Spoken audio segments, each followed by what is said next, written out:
That's what the vortex is. That could lead you to the underworld.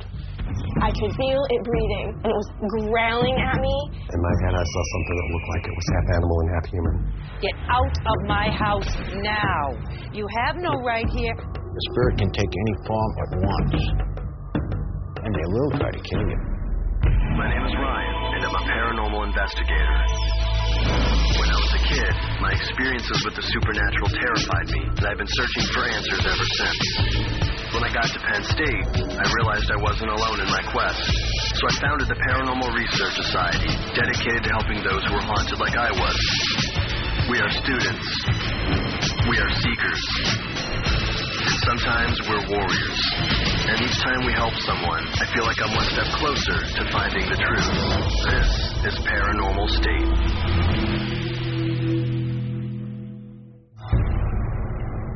This case involves a woman named Georgia Poole, who lives in Shapley, Maine. And she's heard strange noises, unexplained growling sounds. And Katie, the daughter, was attacked one night. She heard the fluttering of wings. And then all of a sudden she felt like something on top of her, pinning her down. Katie's coming home from college, so we'll be able to interview her. They are petrified because they feel as if something is watching them. The thing that we need to look at is getting rid of whatever's there.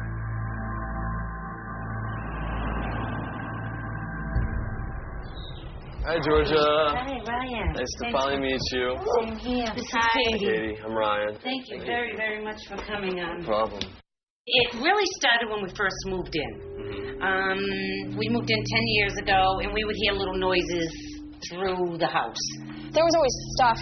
Sometimes I'd hear my name being called, and I heard, like, something was scratching around, like an animal next to my head. The reason, you're coming is we knew this thing was getting bigger and bigger and bigger. But I'm worried now. I'm worried if I made the right decision and having her come home. Yeah. And I'm starting to see it and feel it and know it's here, which before I didn't. When at 7:30 this morning, Katie was attacked again. So I went to go to sleep, and all of a sudden I heard like a huge wing just beat like right here. And something had jumped on the foot of my bed and real slow crawled on top of my feet and was like staring at me. And I was like, oh no. It just ran up my body and I was just like right here. And I could feel it breathing, the like hot, awful air like right on my neck. And it was growling at me. It makes this mix between a cat hissing and a rattlesnake. You've never actually seen it? It's just been like a figure? Every time I usually see it, it's just like out of the corner of my eye. There's no question in my mind that it is absolutely 100% not a human. It has always been in the form of a creature. Chris, he saw it. Well, who is Chris, actually? Chris is her friend. He's been her friend My best friend since kindergarten. Since kindergarten. And he saw this thing, too? Or Last night. It doesn't have a human face. It's got really thin lips. The lips are really red in color, like there's a red strip. Its nose isn't a full nose. It's like the nose stopped growing. A whitish skin, and the teeth are narrow and they're pointy. And you saw this with your eyes? Or? Scariest thing you'll ever see. I'm going to ask some very personal questions. Has there been any trauma in the family that I should know of? No. No? I'm not here to judge or discriminate or anything like that. All I care about is helping you fix this problem. I know in the Native American culture, there are stories and myths about creatures that are very harassing. They try to get in to cause chaos and fear and discomfort.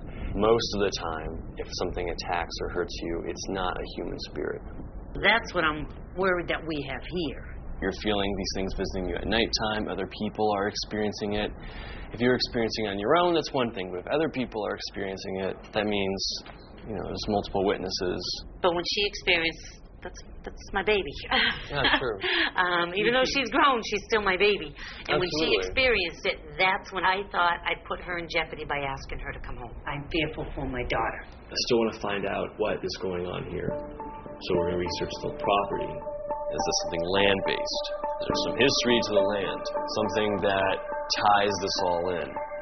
Here's actually some copies of the deed of this area. This deed was bought off from the local Native Americans. You can see their signatures.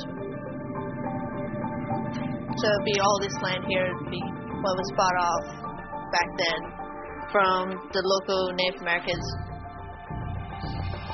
Melfi's research uncovered a deep Native American history associated with the client's property.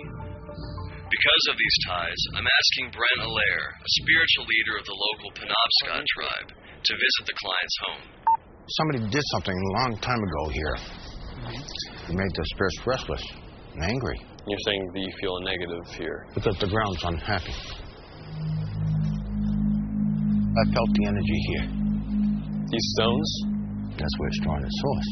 They get something to awaken it. What are you wanting to do to get rid of it? There's an elder I know who knows the history of this place. I'm going to ask him tomorrow to assist me in doing what I have to do. So what if I were to disturb those stones and investigate that hole? What would happen? It's extremely dangerous to do that because you got good and bad down there, and you got to know which one you're dealing with. And they will try to kill you. Now, I haven't told you anything about this case. Not that I can recall, right? You keep me very much in the dark, Ryan.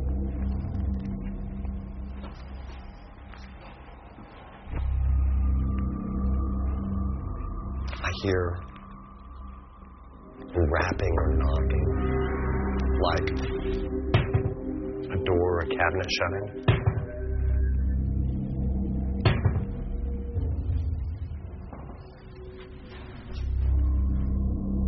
Well, I see Katie everywhere, so I'm assuming the girl's name is